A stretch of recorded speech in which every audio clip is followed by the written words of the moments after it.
Il est 15h01.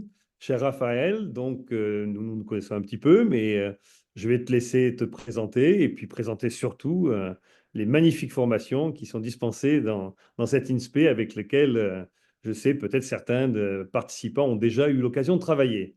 Donc je te laisse la parole, Raphaël, à toi de nous expliquer un petit peu tout le mérite qu'on a à travailler avec l'INSPE. Eh bien, merci Patrick et merci effectivement pour cette présentation. C'est très gentil à toi. Eh bien, bonjour à tous et toutes. Et puis aussi un grand merci, bien sûr, avant tout à Prof du Monde pour cette invitation sur le salon globalement et puis pour cette présentation plus largement des formations que nous portons. Donc, je me présente, Raphaël Couder, je suis directeur adjoint de l'INSPE Clermont-Auvergne. L'INSPE, c'est l'institut qui s'occupe de la formation des enseignants en France. Et bien sûr, cette préoccupation que nous avons, elle va en dehors des frontières métropolitaines ou ultramarines, puisqu'elle s'intéresse aussi aux établissements français à l'étranger. C'est notamment l'objet de mon intervention. En tant qu'INSPE, toutes les INSPE de France appartiennent en quelque part à une université. En ce qui concerne l'INSPE Clermont-Auvergne, pas beaucoup d'originalité, nous appartenons à l'université Clermont-Auvergne. Voilà. Donc écoutez, pour cette présentation, je vous propose de partager quelques diapositives qui vont me permettre d'avoir un appui et également à vous. Et puis après, je sais que si toutefois il y a des questions, vous aurez l'occasion, eh bien, nous aurons l'occasion ensemble d'y revenir. Voilà, alors pour cette présentation, je veux vraiment aller à la fois, j'ai envie de dire, du général au particulier, c'est-à-dire vous présenter ce que sont un diplôme, les diplômes en France, du DU au master, mais aussi la question des certifications de manière générale, et puis pour chacune d'entre elles, de les illustrer par rapport à ce que nous portons au niveau de l'INSPE Clermont-Auvergne. Alors je vais commencer par la présentation du diplôme d'université si ça avance, voilà. Alors, par rapport au diplôme d'université, très simplement, un diplôme d'université, globalement, c'est quoi? Un diplôme d'université, c'est un diplôme qui est validé d'abord par des instances universitaires, ce qu'on appelle le CFVU, le Conseil de la formation et de la vie universitaire dans toute l'université pour le volet scientifique pédagogique, le Conseil d'administration pour le volet financier. Ensuite, dans le cadre des DU qui sont validés par l'université, ben ces DU sont validés globalement avec l'offre de formation de l'université par le ministère de l'Enseignement supérieur. Lorsque nous construisons un DU, nous le positionnons toujours à un niveau universitaire, en référence à licence, 3 années, master, 2 années, doctorat, 3 années. Donc on peut très bien avoir un DU qui est positionné à Bac plus 1, c'est-à-dire licence 1, mais aussi un DU qui est positionné à Bac plus 5, c'est-à-dire Master 2. Donc ça, c'est en fonction justement de ces critères scientifiques pédagogiques que les DU sont positionnés. Pour n'importe quel diplôme d'université, il y a des conditions d'accès à ce dernier, notamment des conditions d'accès de diplôme préalable.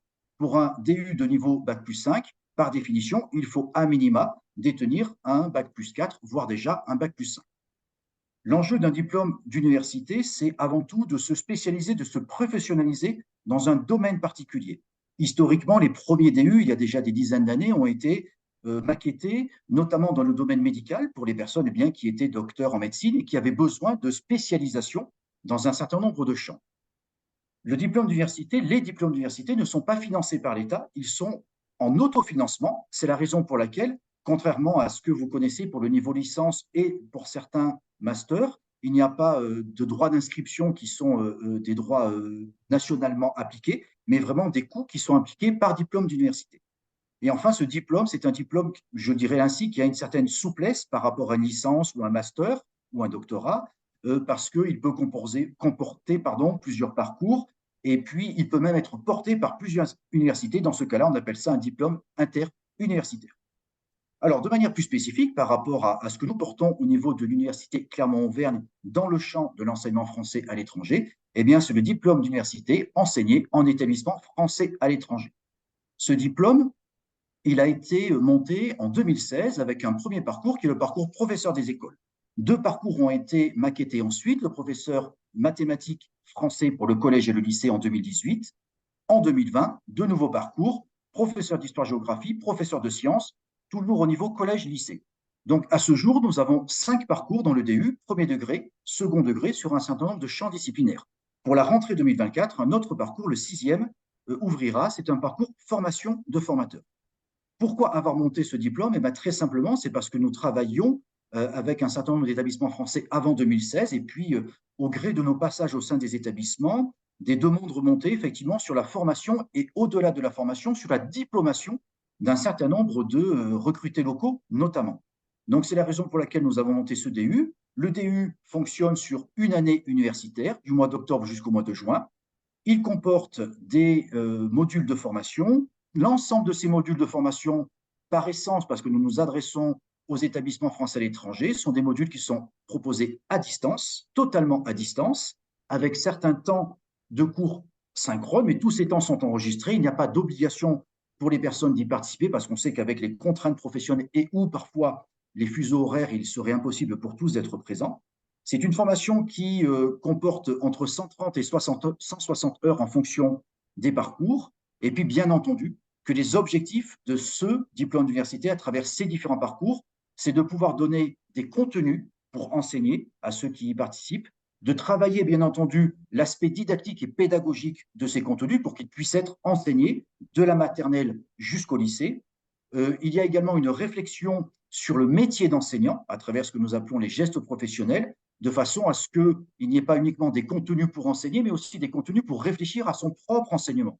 L'idée est bien de construire dans le temps un professeur réflexif sur sa propre pratique. Nous nous intéressons bien entendu à l'école inclusive, au numérique au service des apprentissages, et aussi, chose importante, au regard de ce que nous pouvons faire en métropole, c'est cette question des valeurs de la République en contexte étranger, comment les aborder. Donc voilà un petit peu les enjeux, le cadre de ce du DU. Bien entendu, je le disais, c'est un diplôme avec ses parcours portés entièrement à distance. Nous avons aussi des spécificités que nous pouvons mettre en place. Je vais en citer une ou deux pour exemple de ces dernières années.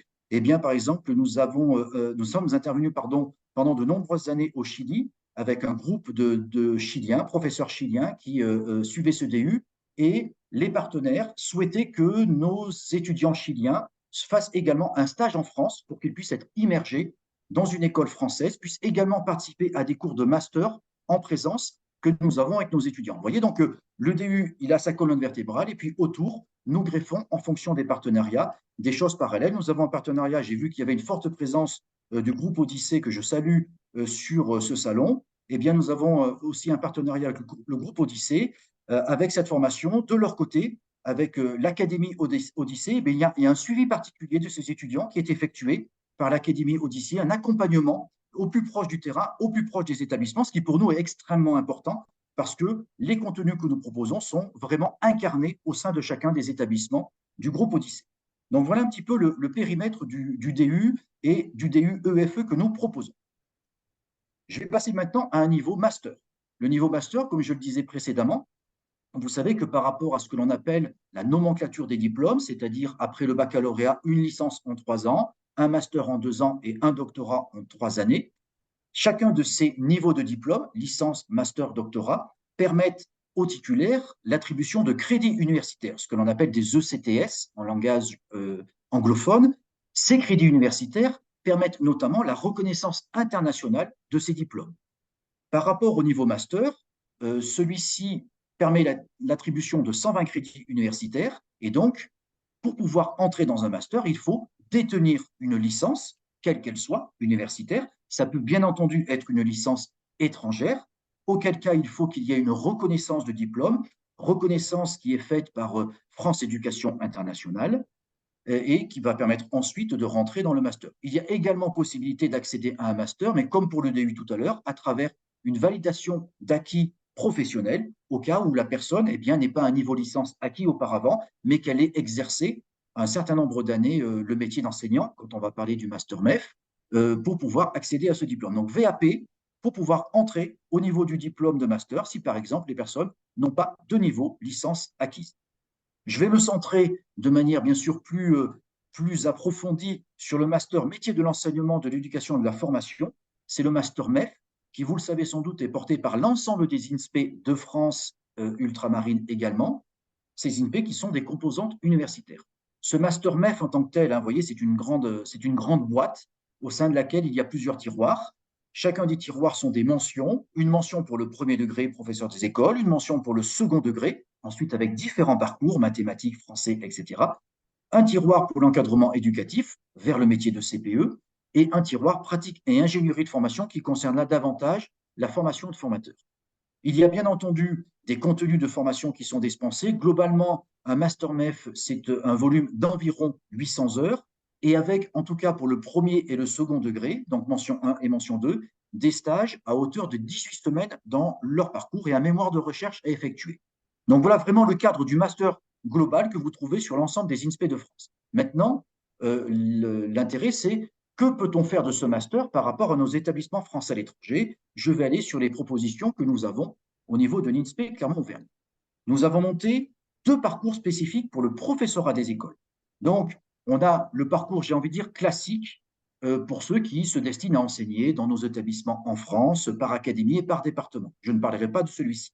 Je vais parler du deuxième parcours que nous avons mis en place, le parcours enseigner en France et à l'étranger. Donc là, c'est un parcours qui se déroule en présence sur nos sites de formation au niveau de l'Académie Clermont-Ferrand. Durant ce master, il y a 6 semaines de stage en France, durant le master 1, mais surtout, voilà l'originalité, il y a 12 semaines de stage en master 2, ce stage se déroulant à l'étranger, soit dans un contexte de système éducatif étranger, la majeure partie du temps francophone, belge, suisse, Luxembourg, province du Québec ou province, contexte minoritaire francophone au Canada, mais aussi, bien entendu, dans des établissements français à l'étranger. J'ai vu un grand nombre de partenaires sur le Salon Prof du Monde qui accueillent nos étudiants sur ce stage de 3 mois. Donc, j'ai vu le FI de Casablanca, il y a également le FI de Bucarest qui accueille nos étudiants. On a l'Institut Saint-Dominique également à Rome qui accueille des étudiants cette année. Donc, l'enjeu de ce parcours, c'est lequel? C'est d'avoir des étudiants en formation initiale, donc je vais dire de jeunes étudiants qui ont pour ambition de devenir des enseignants, mais pas forcément de passer le concours. Passer le concours de professeur des écoles, ça ne les intéresse pas tout de suite. Parce qu'aujourd'hui, nous avons des étudiants qui ont une volatilité, j'ai envie de dire, ou une vision moins importante que nous avions il y a 10 ou 20 ans sur l'obtention du concours. Donc, ces étudiants, ils ont envie d'enseigner et ils ont envie de vivre des expériences, notamment à l'étranger. Donc, ce parcours leur permet d'acquérir des contenus, des connaissances qui sont relatives à la connaissance de la coopération éducative française dans sa globalité, des établissements français à l'étranger dans leur spécificité, et puis, à travers leur stage, qui est quand même conséquent, notamment celui de 3 mois, eh bien de vivre complètement, de s'immerger complètement dans un établissement, et puis de comprendre ce qu'est le plurilinguisme, ce qu'est l'interculturalité, ce que sont les projets d'établissement à l'étranger, et la façon dont ils sont portés par les établissements et aussi, bien entendu, les identités particulières aussi de certains établissements, parce que l'on sait qu'un établissement à l'étranger, forcément, il a aussi une identité à dégager par rapport à d'autres dans d'autres pays. Donc là, on a, j'ai envie de dire, un pool d'étudiants qui, à court, moyen ou long terme, sont des étudiants disponibles pour les établissements français à l'étranger en tant que futurs recrutés locaux. Et nous avons d'ailleurs, puisque c'est la 3e année que nous faisons vivre ce diplôme, nous avons des étudiants des précédentes promotions qui se sont intégrés dans des contextes étrangers. Donc, j'ai pour exemple l'an dernier des personnes qui sont des ex-étudiants qui sont enseignants aujourd'hui au Canada, d'autres qui le sont en Suède et d'autres qui le sont en Afrique. Voilà pour ce parcours enseignant en France et à l'étranger, formation initiale. Nous avons monté à la rentrée 2023, donc vous voyez, c'est tout récent, un autre parcours qui s'appelle Enseigner dans un établissement français à l'étranger. Je pense que vous voyez l'écho qui est fait par rapport au DU, Enseigner en établissement français à l'étranger. L'idée, c'est laquelle? Si je reviens sur le DU, nous formons des recrutés locaux à travers un diplôme d'université. Mais ces recrutés locaux, soit leur établissement, soit eux-mêmes, soit les autorités locales du pays exigent ou exigeront à terme un niveau master. Par rapport à l'obtention de ce niveau master, eh bien, nous avons créé ce parcours de façon et de sorte que des personnes puissent se former une nouvelle fois totalement à distance, avec des examens totalement à distance, donc en restant complètement en possession de leur poste d'enseignant, parce qu'il faut être en poste d'enseignant dans un établissement français à l'étranger pour accéder à ce parcours. Cette formation se déroule sur 14 mois, entre le mois de septembre et le mois d'octobre de l'année suivante. Pourquoi 14 mois? Parce que c'est un master et que durant cette année de master, parce que les étudiants vont rentrer directement en 2e année de master, eh bien, durant cette année de master, les étudiants vont devoir rédiger un mémoire de recherche.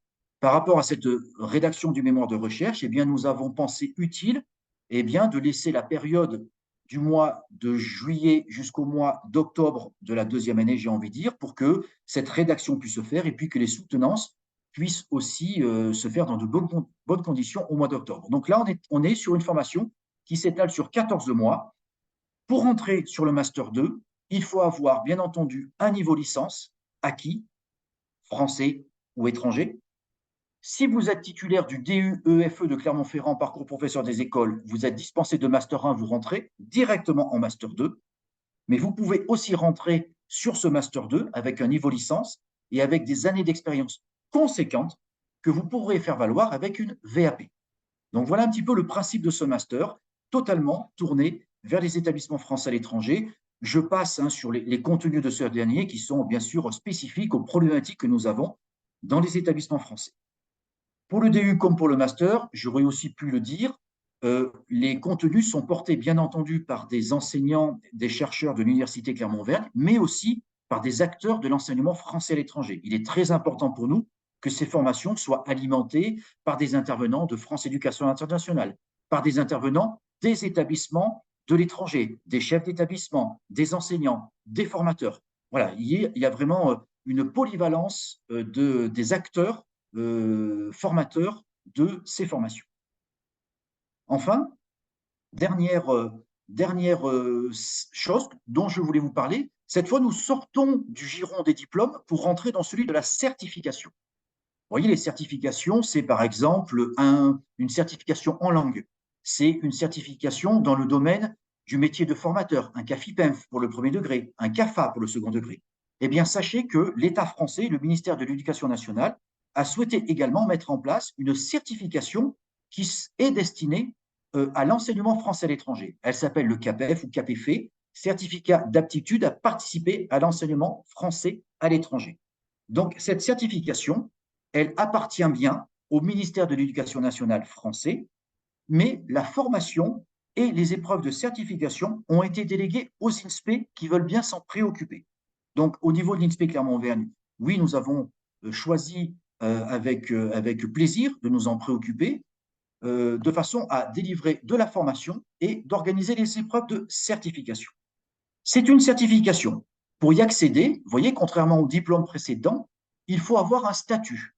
Le statut, c'est lequel pour passer le CAPEF? Soit vous êtes étudiant inscrit dans un master MEF, soit vous êtes enseignant titulaire, soit vous êtes recruté local d'un établissement. Voilà une des trois conditions à réunir pour pouvoir vous inscrire sur le CAPEF. Le CAPEF, ce n'est pas des examens type diplôme, donc il n'y a pas de notes qui vous seront attribuées, il y a des compétences à valider. Donc le CAPEF, on l'a ou on ne l'a pas.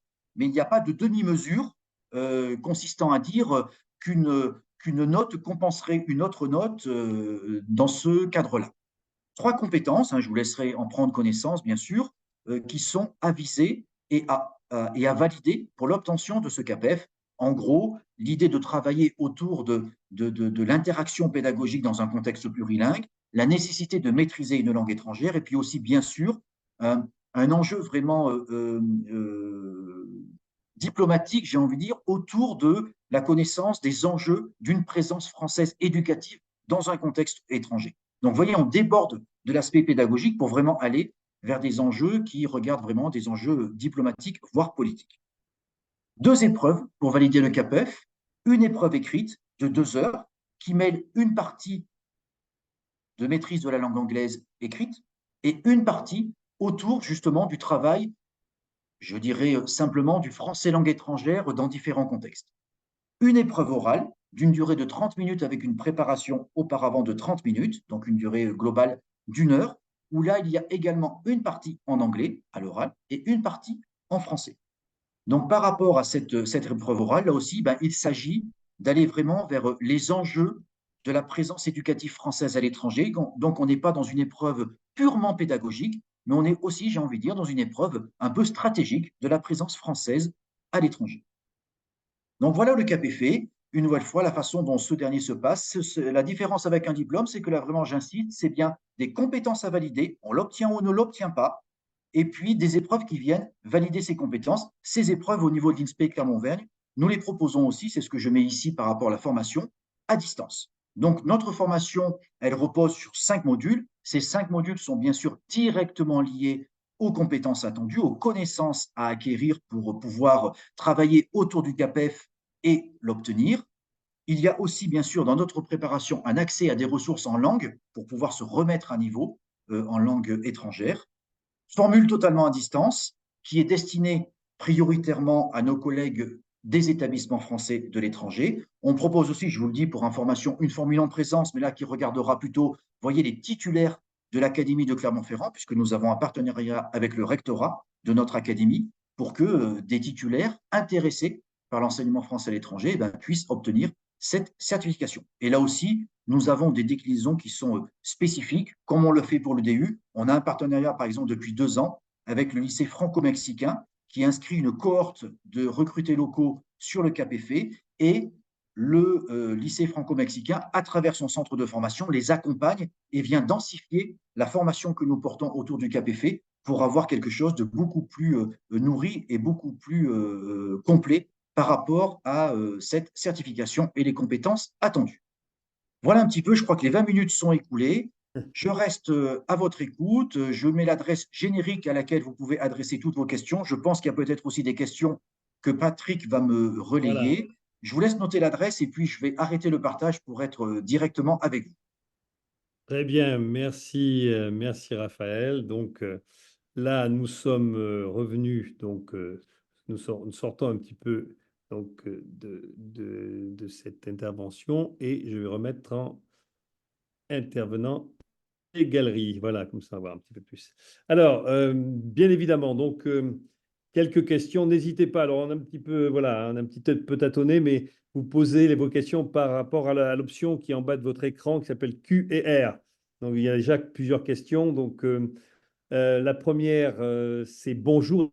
Est-il possible à un enseignant étranger de suivre la formation MEF Master à distance depuis son pays? Je crois que tu as un peu répondu, mais Mais tu peux c'est bien de confirmer. préciser, effectivement. Voilà, c'est bien de préciser, bien entendu. Donc, le Master MEF, le parcours enseigné dans un établissement français à l'étranger, nous l'avons monté, bâti totalement à distance, examen compris, de façon à ce que nos collègues en poste à l'étranger puissent continuer à exercer leur profession, rester auprès de leurs élèves et qu'ils puissent suivre les cours. Alors là aussi, il y a un calendrier, bien entendu, de cours avec des modules qui vont ouvrir sur une plateforme de cours que vous pouvez consulter, j'ai envie de dire, un peu selon votre planning aussi à vous. Alors, bien entendu, il y a des exigences d'examen à des dates arrêtées, etc. Et puis, comme je vous le disais, au-delà de ces contenus qui sont scénarisés, eh bien, il y a aussi des temps qu'on en appelle synchrone, hein, comme on le fait aujourd'hui, des temps de visioconférence où vous allez pouvoir travailler avec les formateurs. Comme je le disais tout à l'heure, ces temps de visioconférence, ils ne sont pas obligatoires. Hein. Une fois, c'est des choses que nous ajoutons de façon à ce que le dialogue aussi puisse se faire entre des étudiants et puis des formateurs. Et ces temps, ils sont enregistrés de façon à être ensuite déposés sur la plateforme. Et bien entendu, que pour toute formation à distance, nous y tenons énormément et nous avons beaucoup travaillé autour de ces aspects. L'interaction entre les formés et les formateurs sont importants. Donc, vous connaissez ça, la question des forums de discussion, la question de la présence du formateur sur les forums, le fait de répondre à vos questions, d'être à votre écoute, etc. C'est important pour nous et ça marche plutôt bien parce que, vous voyez, sur le master, sur le DU, pardon, EFE, on a environ par année 140 inscrits. Avec Oui. beaucoup d'honnêteté, je vous dirais que nous avons 7 ou 8 abandons sur ces 140. Et avec encore plus d'honnêteté, ces 7-8 abandons, en fait, ce sont des personnes qui ne démarrent pas la formation. Vous voyez, donc en fait, on peut quasiment se dire que nous n'avons pas d'abandon de formation au cours de celle-ci parce que nous sommes vraiment en interaction avec les personnes. Alors, très bien. Une question de Madame Halal, je pense, auprès de laquelle je m'excuse parce qu'on a eu un petit problème pour arriver à se connecter sur les questions-réponses, mais elle a bien réussi, elle, à se mettre en position de poser une question. Et c'est une question qui est très simple, mais qui est très importante. Je suis professeur de mathématiques et physique-chimie online et inscrite en troisième doctorat, dans doctorat en Algérie de formation. La formation coûte combien? Très bonne question. Il faut être pragmatique. Alors, pour le DUEFE, quel que soit le parcours de formation, le coût est de 1 900 euros, ces coûts étant réglables en plusieurs versements, bien entendu. En ce qui concerne le master MEF, enseigner en établissement français à l'étranger. Là, on est sur un niveau master, donc on est sur un coût de 2 928 euros. Vous voyez, c'est précis. 2 928 euros pour le coût de ce master.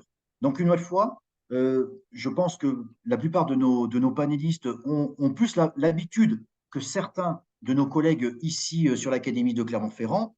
Vous voyez, quand vous êtes dans des contextes étrangers, ben, vous savez quel est le coût d'un master sur une université canadienne, états-unienne, etc., ou en Europe. On est souvent sur des coûts de master voilà, qui sont dans ce que l'on a proposé, c'est-à-dire à minima 5-6 000 euros pour les 2 années, voire davantage hein, quand on est sur des Ouais. masters et ou des universités qui proposent des choses vraiment extrêmement pointues et qui se permettent, entre guillemets, hein, de vraiment trier leurs étudiants pour n'en retenir qu'une dizaine. Voilà, donc on est sur ce coût-là, 1 900 euros pour le DU, environ 3 000 euros pour le Master 2.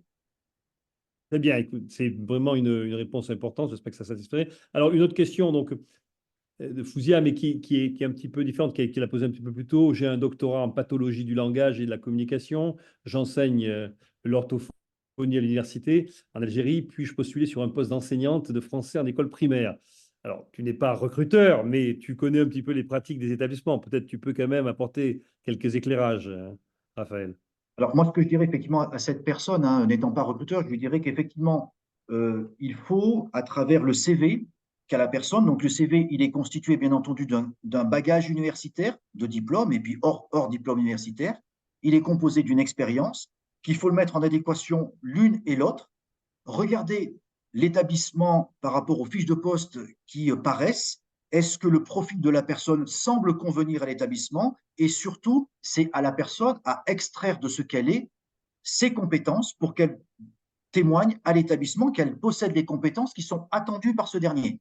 Et puis D'accord. peut-être que la personne regarde par rapport aux attentes de l'établissement, et bien qu'elle arrive elle-même avec là aussi la plus grande lisibilité possible, les compétences qu'elle n'a pas encore, mais qu'elle s'apprête à acquérir ou qu'elle s'engage à acquérir pour pouvoir accéder à ce type de poste. Voilà, moi je crois vraiment que c'est cette adéquation qui est importante et que les recruteurs à un moment donné, mais là je me place à leur place sans y être, mais je suis aussi recruteur pour l'INSPE, les recruteurs, effectivement, ils